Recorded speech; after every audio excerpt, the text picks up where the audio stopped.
အားလုံးပဲမင်္ဂလာပါခုကျွန်တော်ရောက်နေတဲ့နေရာကတော့ဝင်ကြီးများရုံမှာပဲဖြစ်ပါတယ်။မြို့ထဲမှာကျွန်တော်စန်းစာလာတင်ရင်းနဲ့ပေါ့ဗီဒီယိုဘလောက်ကိုလာရေးခြင်းဖြစ်ပါတယ်လို့ဆိုတော့ဒီနေ့ကျွန်တော်ပါကို sharing လုပ်လို့လဲဆိုရင်ရစ်ပလင်ရဲ့ဥချိုဆိုတဲ့ကောင်းစီလေးနဲ့ကျွန်တော်ငယ်လေး sharing လုပ်လို့ပါတယ်။ရစ်ပလင်ရဲ့ဥချိုဆိုတာဒီနေ့ပေးရောက်တဲ့ကာလမှာဒုက္ခပြဿနာတွေကြားထဲမှာပေးရောက်တဲ့လူတွေအတွက်ခိုလုံရာနေရာပဲဖြစ်ပါတယ်။300ခန်းကြီးတစ်ထဲမှာကြည့်မယ်ဆိုရင်အဒေါနီယာနဲ့ရှောလမုန်အကြောင်းကိုတွေ့ရမှာဖြစ်ပါတယ်။နော်ဒါဝိမင်းကြီးကအရန်တက်ကြီးလာတဲ့အခါမှာတားတော့အဒေါနီယာကနော်စစ်တကြီးရွာပါနဲ့ပေါင်းပြီးတော့တူကိုတူဘရင်ဖြစ်တင်မြောက်တယ်ဆိုတာတွေ့ရပါတယ်။ဆိုတော့အဲ့ဒီခါမှာဒီဒါဝိနဲ့ Prophet Nathan ကသူ့ရဲ့သားရှောလမုန်မင်းကိုရှင်ဘီနေနဲ့ပြန်ပြီးတင်မြောက်တဲ့အခါမှာအဒေါနီယာကကြားလဲကြားရောပါဖြစ်သွားလဲဆိုရင်သူပြေးသွားတယ်ဆိုတာတွေ့ရတာဖြစ်တယ်။ဘယ်ကိုပြေးလဲဆိုရင်ဒီရစ်ပလင်ရှိတဲ့နေရာကိုပြေးသွားတာပဲဖြစ်တယ်။နော်အဲ့ဒီရစ်ပလင်ရှိတဲ့နေရာမှာဥချိုကိုသူကကင်ပြီးတော့အဲ့ဒီမှာနေတယ်တဲ့။ရှောလမုန်မင်းကြီးကသူ့ကိုမတတ်ဘူးဆိုတဲ့ကြိယာမှာပဲသူကပြန်လွတ်တယ်ဆိုတာတွေ့ရတာပဲဖြစ်တယ်။ဒါဆိုရင်ဘာလို့ရစ်ပလင်ဥချိုကသူ့ကိုခွဲကားပေးလဲဆိုရင်ကိတ္တိလာလူမျိုးတွေရဲ့ထုံးစံတစ်ခုရှိပါတယ်။နော်ရစ်ပလင်ဥချိုကိုကင်ထားတဲ့လူကိုဘယ်သူမှထိလို့မရဘူး။နော်ရစ်ပလင်ဆိုတာကဖျားနဲ့လူနဲ့စုံတွေ့တဲ့နေရာပဲဖြစ်တယ်။နော်ဖျားနဲ့လူနဲ့တွေ့တဲ့နေရာမှာဒီလိုတွေးထက်တန်ယိုတွေနိုင်ထက်စီးနေလောက်တဲ့အရာတွေနော်လုံးဝ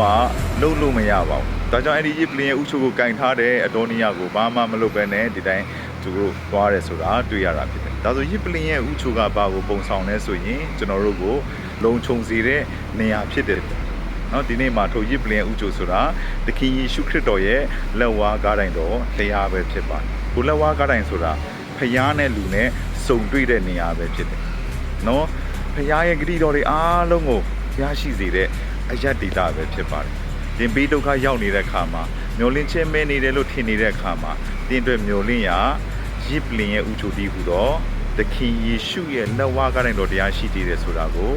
တတိယဖို့လိုပါတယ်။ယေရှုခရစ်တော်ရဲ့လက်ဝါးကားတိုင်ကိုတင်ခိုင်ထားတဲ့ဘဒုကမှတင်ကိုအနိုင်ယူလို့မရဘူး။စာရမဏကလည်းတင်ကိုအနိုင်ယူလို့မရဘူး။အခြေအနေတွေကလည်းတင်ကိုအနိုင်မယူလို့မရဘူး။တင်ဆက်ပြီးတော့ရှင်တန်ဖို့တဲ့တင်မှာမျောလင်းချက်ရှိတည်တာပဲဖြစ်တယ်။တို့သခင်ယေရှုရဲ့လက်ဝါးကားတိုင်တော်ကိုခိုင်ထားခြင်းအပြင်တင်ကြားမှချင်းလိုအပ်နေလား။ကြားမှချင်းဆိုတဲ့မျောလင်းချက်တွေကိုလည်းဒီနေ့ဖခင်ကပြင်ဆင်ပေးမှာပဲဖြစ်ပါတယ်။ဖခင်ရဲ့ဂတိတော်အမွေတွေအားလုံးကိုရရှိစေမှာဖြစ်တယ်။ထိုလက်ဝါးကားတိုင်တော်တရားအပြင်ကျွန်တော်ရရှိမဲ့အကျိုးကျေးဇူးတွေကအင်မတန်မှကြီးမားပါတယ်เนาะတန်ရှင်တော်ဝိညာဉ်တော်ကိုလည်းရရှိမယ်ဘုရားရဲ့ဂတိတော်တွေကိုလည်းရရှိမယ်ဘုရားသားသမီးဖြစ်ခြင်းခွင့်ကိုလည်းရရှိုံနာမကเนาะတမလွန်ရေးတွက်လည်းစိတ်ချမှုကိုရရှိမှာပဲဖြစ်တယ်များစွာသောအာဗြဟံနဲ့ဆက်ဆိုင်တဲ့ဂတိတော်မွေတွေအားလုံးကိုလည်းဆက်ဆိုင်စေတဲ့နေရာကထိုရစ်ပလင်ရဲ့ဥချိုတီးဟူသောသခင်ယေရှုခရစ်တော်ရဲ့လက်ဝါးကားတိုင်တော်တရားပဲဖြစ်ပါတယ်ဒါကြောင့်တင်ပေးဒုက္ခရောက်တဲ့အခါမှာဒုက္ခပြဿနာရောက်တဲ့အခါမှာလောကထဲကိုမပြေးသွားပါနဲ့ဒီနေ့ဘုရားရဲ့မျက်မှောက်တော်ထဲကိုလာပါဘုရားရဲ့လက်ဝါးကားတိုင်တော်တရားကိုစုပ်ကိုင်ပါ